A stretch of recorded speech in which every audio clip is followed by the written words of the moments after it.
may sinabi noon si Godmaster Ruben Ecleo Jr. sa mga miyembro ng PBMA Bulacan Chapter na huwag ninyong aalisin ang red ring sa inyong daliri upang hindi kayo mapasok ng mga bad spirits.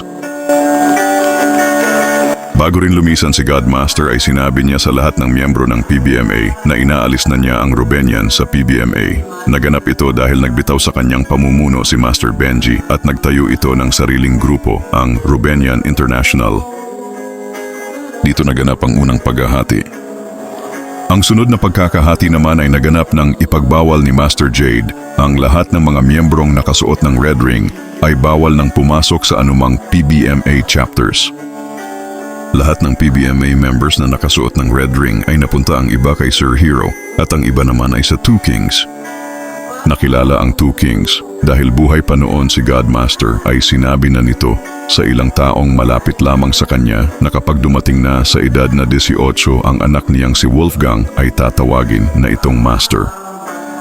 Nang mahuli noon si Godmaster ay tinawagan niya si Madam Allison at sinabihan itong mapapaaga ang pagiging kings ng dalawang anak.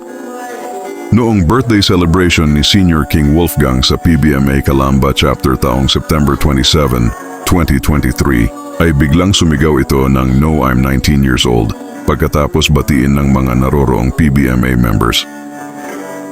Nasa inyo na ang desisyon kung sino ba sa kanila ang inyong dapat na sinusunod.